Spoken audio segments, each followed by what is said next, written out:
श्रीराम समर्थ श्रीराम. भाग 14. नरहरी धावतच स्वामीजींकडे गेला आणि आवेगानं म्हणाला, स्वामीजी, मलाही साधू व्हायचंय. मलाही खूप साधना करायची आहे, खूप तप करायचंय. स्वामीजी हसले, म्हणाले, आध्यात्मिक साधना आपल्या प्रयत्नांनी होत नसते. त्यासाठी गुरुची कृपाच व्हावी लागते. गुरुची कृपा झाली तरच परमार्थ साधना हातून घडते. नरहरी काहीशा आवेगानं म्हणाला, स्वामीजी, स्वामीजी, आपणच माझे गुरु व्हा. आपणच मला उपदेश द्या. स्वामीजी हसून म्हणाले, मी तुझा गुरु नाही. प्रत्येकाचे गुरु ठरलेले असतात. तुझेही गुरु ठरलेले आहेत. तो व्याकुळ होऊन म्हणाला, पण मग स्वामीजी, त्या गुरूंना मी कुठे शोधायचं? ते कुठे मला भेटतील? स्वामीजींच्या चेहऱ्यावर गूढ हास्य झळकलं. त्यांनी डोळे मिटून घेतले आणि ते ठाम स्वरात म्हणाले, गुरुचा शोध घ्यावा लागत नाही. वेळ आली की गुरु आपणहून शिष्याला भेटायला येतात. त्याला उपदेश करतात. सगळ्यांच्याच बाबतीत हे खरं आहे, पण पुण्यशील जीवात्म्यांचा तर महापुरुष शोधच घेत असतात. त्यांना बरोबर कळतं तो कुठे आहे ते. तेच त्याच्याकडे जातात आणि त्याच्यावर कृपेचा वर्षाव करतात. तुझे गुरुही तुला योग्य वेळी भेटतील, उपदेशही करतील. नरहरीच्या हृदयात भावनांचा कल्लोळ उठला. आवेग, उत्सुकता, व्याकुळता आणि खूप काही. चातुर्मास पूर्ण झाल्यावर स्वामीजींनी गावाचा निरोप घेतला आणि नरहरीचाही. त्यानंतर बरेच दिवस नरहरीला त्यांची आठवण यायची. मंदिरातल्या त्या ओवरीमध्ये गेलं की मनात अनामिक हुरहुर दाटून यायची. वाटायचं स्वामीजींच्या खडावांचा आवाज येतोय. कुठून तरी ते येतील. आपले गुरु कोण आहेत ते सांगतील. पाठशाळेत आचार्य वेदांताचा पाठ घेत होते. आचार्य म्हणाले, गुरु शिष्य परंपरा ही वेदांनी घालून दिलेली परंपरा आहे. ज्ञान हे गुरुकडूनच घ्यायचं असा दंडक आहे. नरहरी उठून उभा राहिला. नम्रपणे त्यांनी विचारलं, आचार्य, एक शंका आहे. शास्त्र ग्रंथ आपले आपणच वाचता येतात की मग बुद्धी असेल तर स्वतःच ग्रंथ वाचून ज्ञान मिळवणं शक्य नाही का होणार? आचार्य म्हणाले, आपले संस्कार जसे असतात तसा शास्त्रातील वचनांचा अर्थ वाटतो आपल्याला. स्वतःच्या बुद्धीनं शास्त्र वचनांचा खरा अर्थ समजू शकत नाही. म्हणून तर शंकराचार्य स्वामी महाराज आग्रहानं सांगतात, ज्ञान गुरुकडूनच घ्या. परमार्थात तर गुरुचं फारच महत्व आहे. परमार्थ म्हणजे आत्मज्ञान प्राप्त करून घेणे. ते गुरुकडूनच घ्यावं लागतं. वेदाध्ययन पूर्ण झालेल्या पंडितांनाही आत्मज्ञान गुरुकडूनच घ्यावं असा दंडक शंकराचार्य स्वामी महाराजांनी घालून दिलाय. पण मग आचार्य, आम्ही गुरु शोधायचे तरी कुठे? वेळ आली की गुरु आपोआप भेटतील. त्याची कृपा झाली म्हणजे परमार्थ साधतो. गुरुच सगळं काही करून घेतात. पाठशाळा सुटली. नरहरी घरी आला. मनात तोच विचार होता. आपले गुरु कोण असतील? कुठे भेटतील? जनार्दन पंतांना विचारावं का? पण धीर होईना. त्यांच्याबद्दल मनात आदरयुक्त भीती होती. ते खोलीत आले की तो लगेच उठून उभा राही. त्यांनी काही विचारलं तर मर्यादा राखून खालच्या मानेनं उत्तर द्यायचं, एवढंच दोघांचं संवाद. वाटलं त्यांना कसं विचारायचं. पण शेवटी धीर करून नरहरी त्यांच्याकडे गेला. म्हणाला, सद्गुरूकडून दीक्षा घ्यावी अशी इच्छा आहे. जनार्दन पंतांना आनंद वाटला. म्हणाले, याबाबत तू स्वानंद स्वामींनाच विचार. ते थोर संत आहेत, साक्षात्कारी आहेत, अनेकांना दीक्षा देतात. त्यांची नाथ महाराजांची परंपरा आहे, तुला माहिती आहेच. नरहरी घुटमळला. तशी एवढी नीट माहिती नाही, आपणच सांगावी. जनार्दन पंत म्हणाले, नाथ महाराज 3 वर्ष काशीला होते. तिथंच एकनाथी भागवत पूर्ण झालं. नाथांची कीर्तनं प्रत्यक्ष काशी विश्वेश्वराच्या मंदिरात व्हायची. तिथेच चिदानंद स्वामींनी नाथांची दीक्षा घेतली आणि ते नाथांचे शिष्य झाले. नाथांचं त्यांच्यावर खूपच प्रेम. नाथांच्या महासमाधीनंतर चिदानंद स्वामी महाराष्ट्रात आले होते. पैठण, आळंदी असं करून ते चिमणगावला उतरले. तिथेच स्वानंद स्वामींना त्यांचं दर्शन झालं. स्वानंद स्वामी खूप प्रभावित झाले. त्यांनी चिदानंद स्वामींची तिथेच दीक्षा घेतली. गुरुकृपेमुळे स्वानंद स्वामींना अल्पकाळातच साक्षात्कार झाला. थोर सत्पुरुष असा त्यांचा लौकिक झाला. शिवाजी महाराजांनी स्वानंद स्वामींचा अधिकार जाणला आणि त्यांना आग्रहाने राज्याभिषेकाच्या वेळी रायगडावर नेऊन स्वराज्याचे दप्तरदार म्हणून नेमलं. पालखीचा मानही दिला. रायगडावर राहायला वाडा दिला. महाराजांचा स्वानंद स्वामींवर फार विश्वास. दोघांच्या अध्यात्मावर खूप चर्चा व्हायच्या. नंतर संभाजी महाराजांचीही स्वानंद स्वामींवर खूप मर्जी होती. पण संभाजी महाराजांना पकडून औरंगजेबानं ठार मारलं आणि रायगड पडला. तेव्हा स्वानंद स्वामी चिमणगावला परत गेले. आता ते दिवसच्या दिवस शंभू महादेवाच्या डोंगरामध्ये तपश्चर्या करीत असतात. मधून मधून चिमणगावला घरी येतात. सध्या ते चिमणगावला आहेत, तू त्यांच्याकडे जा. वडील बंधूंच्या आदेशाप्रमाणे नरहरी चिमणगावला गेला. स्वानंद स्वामी त्यावेळी पूजेला बसले होते. स्वामींचा वाडा खूप मोठा होता. देवाराही तसाच मोठा होता. पितांबर नेसून अंगावर भरजरी शाल पांघरून स्वानंद स्वामी डोळे मिटून देवासमोर ध्यानस्थ बसले होते. नरहरीला वाटलं, पावित्र्य शुचिता साकार होऊन स्वामींच्या रूपात तिथे अवतीर्ण झालीये. मोठ्या भक्तिभावानं त्याने देवघराच्या दारातूनच स्वामींना नमस्कार केला.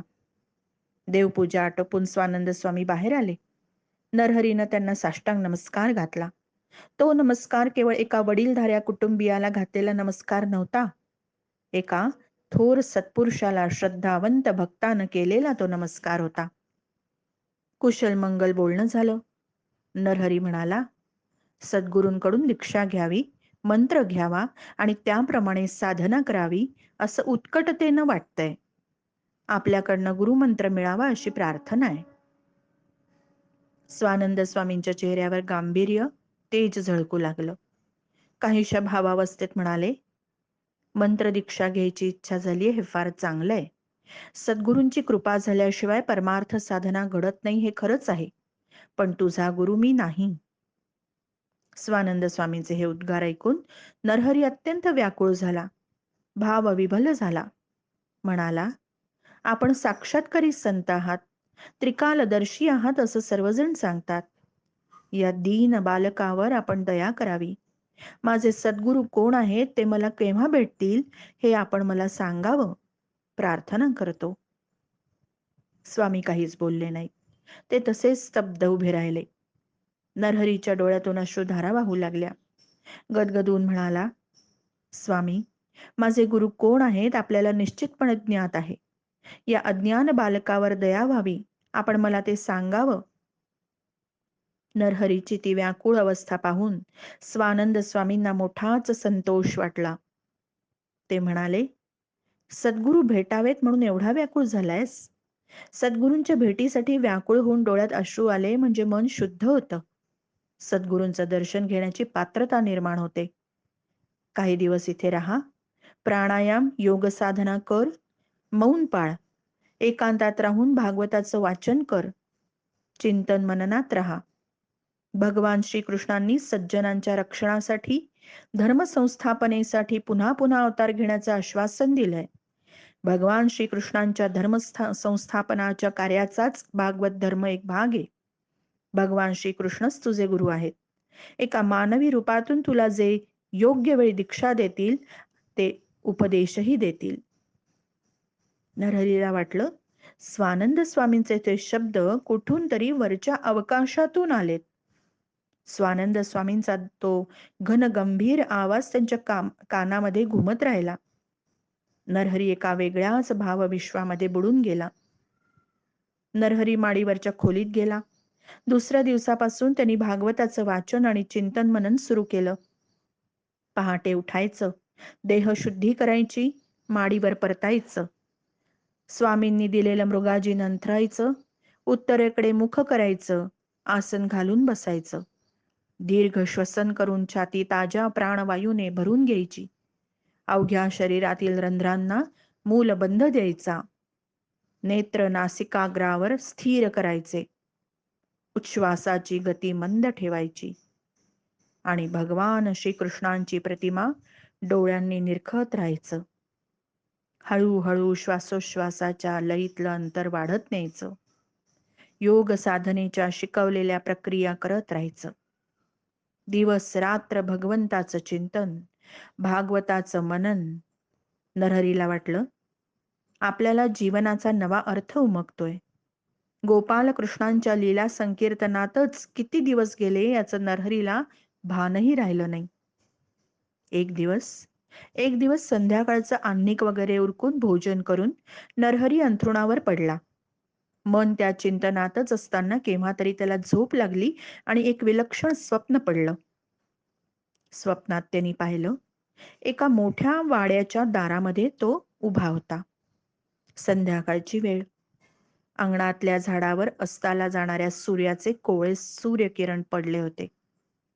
वाऱ्याची एक झुळूक आली आणि पानांची गूढ रम्य सळसळ व्हायला लागली. एक दिव्य परिमल वातावरणात दरवळत होता. सुगंध त्याने कधीच अनुभवला नव्हता असा. त्या सुगंधामुळे एक प्रकारच्या धुंदीत गेल्यासारखं झालं. दुरून कोठून तरी मुरलीचे मोहक सूर ऐकू यायला लागले. ते सूर जवळ जवळ यायला लागले. अकस्मात नरहरीला दिसलं, भगवान श्रीकृष्ण स्वतः अंगणात उभे आहेत. डोक्यावर मोरपिसांचा सुंदर मुकुट, कपाळी कस्तुरीचा टिळा, कानामध्ये कुंडल, ओठावर बासरी, गळ्यात मोत्यांचा हार, अंगावर भरजरी शेला, पितांबर कमरेला आणि पायात सुंदर वाळे. भगवान श्रीकृष्णांचं ते मधुर रूप पाहून, त्यांचं ते मोहक हास्य पाहून नरहरी मोहून गेला. एका उन्मादाच्या भावावस्थेत गेल्यासारखं वाटलं. वेड्यासारखा तो त्यांच्याकडे धावत सुटला. मस्तक भगवंताच्या चरणांवर ठेवलं. त्याच्या सर्वांगावर भगवंताच्या चरणस्पर्शाने रोमांच उभे राहिले. अंगात चैतन्याच्या लहरी खेळायला लागल्या. भगवान श्रीकृष्णांनी त्याच्या पाठीवर दोन्ही हातांनी प्रेमाने थोपटलं. म्हणाले, उठ बाळ, उठ. नरहरीनं आपलं मस्तक वर उचललं. त्याला दिसलं, भगवान श्रीकृष्णांच्या जागी कोणी एक साधू उभे आहेत. नरहरी चकित होऊन त्यांच्याकडे पाहायला लागला. त्या साधूच्या मुखातून शब्द आले, बाळ, मीच तुझा गुरु आहे. तुला दीक्षा आणि उपदेश द्यायला मी आलोय. मगाशी भगवान श्रीकृष्णांच्या मुखातून उठ बाळ हे शब्द नरहरीने ऐकले होते आणि त्याच आवाजात, त्याच प्रेमभराच्या स्वरामध्ये समोर उभ्या असलेल्या साधूंचे शब्द येत होते. नरहरीच्या लक्षात आलं, भगवान श्रीकृष्ण स्वतःच सद्गुरूंच्या रूपातून आपल्याला उपदेश करण्यासाठी आलेत. त्यांच्या डोळ्यात जी करुणा होती, वात्सल्य होतं, त्यामुळे नरहरीचं हृदय हेलावून गेलं. सद्गुरूंनी त्याला जवळ घेतलं. आपल्या उत्तरीयानं त्याचं तोंड पुसलं. आईच्या मायेनं नरहरीच्या मस्तकावरून प्रेमाने हात फिरवला. दुसऱ्या हाताने त्याची हनुवटी धरली आणि वात्सल्यानं त्याचं मस्तक हुंगून त्याला आशीर्वाद दिले. कानात गुरुमंत्र सांगितला. नरहरीला वाटलं, चारही दिशा वेगाने गोलगोल गोलगोल फिरतायत. सगळ्या वस्तू वेगाने गोलगोल फिरत असून एका शून्यामध्ये त्या नाहीशा होतायत.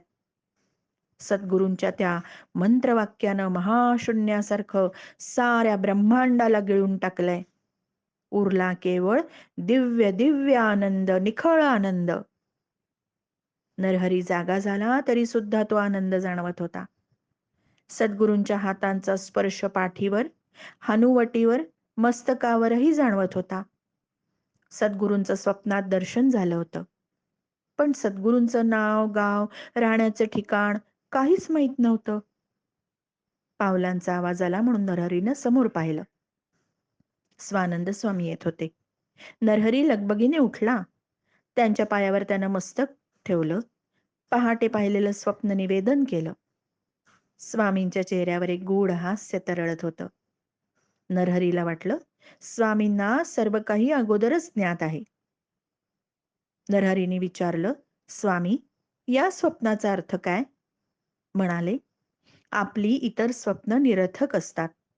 पण स्वप्नात जर भगवंताचं, साधू संतांचं दर्शन झालं तर ती स्वप्न अतिशय अर्थपूर्ण असतात असं शास्त्र सांगतं. तुला स्वप्नात भगवान श्रीकृष्णांचं दर्शन झालं. गुरुमंत्रही मिळाला. जागेपणीच्या दर्शनापेक्षा हे दर्शन आणि गुरुमंत्र अधिक फलदायी होईल. नरहरी थरारून गेला. स्वानंद स्वामी म्हणाले, सध्याचा दिनक्रम 4 दिवस असाच चालू ठेव. आणि ते निघून गेले. स्वानंद स्वामींच्या आदेशाप्रमाणे नरहरीनं दिनक्रम तसाच 4 दिवस पुढे चालू ठेवला. आता नरहरी परत जायला निघाला. स्वानंद स्वामी गंभीर स्वरात म्हणाले, सांप्रताच्या काळात भोवतालची परिस्थिती फारच कठीण झालीये. दिल्लीतून औरंगजेब स्वतः प्रचंड फौजफाटा घेऊन दक्षिणेमध्ये आल्यापासून दिवसच फिरलेत. विजापूरची आदिलशाही, गोवळकोंड्याची कुतुबशाही औरंगजेबानं बुडवली. आता मोगली फौजांनी मराठी मुलखामध्ये चोही बाजूंनी हल्ले सुरू केलेत. अनेक किल्ले ठाणी पडलीत. अनेक मराठी वतनदारांनी ठाणेदारांनी शरण जाऊन मोगलांची चाकरी पत्करलीय. औरंगजेबाला इथलं राज्यही हवंय. इथली संस्कृती धर्म बुडवायचा त्याचा प्रयत्न आहे. म्हणूनच तो जास्तीत जास्त लोक वाटवण्याचा प्रयत्न करतोय. त्यासाठी प्रजेवर अनन्वित अत्याचार तो करतोय. ब्राह्मण लोक बाटवण्यावर त्याचा जास्त भर आहे. इतका कठीण काळ या भूमीवर पूर्वी क्वचितच आला असेल. भगवद्गीतेमध्ये भगवंतांनी आश्वासन दिलंय, सज्जनांचं संरक्षण करण्यासाठी, दुर्जनांचा पाडाव करण्यासाठी आणि धर्म जागरण करण्यासाठी भगवंत या भूमीवर पुन्हा पुन्हा अवतार घेतात. अवतारी पुरुष म्हणजे कोण? संत महात्मे. संत महात्मे हेच ईश्वराचे अवतार आहेत. ज्ञानदेव, नामदेव, एकनाथ महाराज, रामदास स्वामी हे सगळे संत ईश्वराचे अवतार आहेत. गीतेचा संदेश ते लोकांना पुन्हा पुन्हा सांगतायत. नरहरी स्तिमित होऊन पाहत राहिला. गीतेचा संदेश लोकांना पुन्हा एकदा सांगण्याची गरज आहे. लोकांच्या मनातील तेज, श्रद्धाभाव, धर्मप्रेम आज सुप्त आहे. भागवत धर्माचा संदेश विशुद्ध स्वरूपात लोकांना ऐकवला गेला पाहिजे. त्यांच्या मनातील धर्मभावनांना जाग आणली पाहिजे. हे कार्य फार मोठं आहे. कदाचित या कार्यात तुझ्यावर मोठी जबाबदारी सोपवायची भगवंताची इच्छा असावी. श्रीराम समर्थ श्रीराम.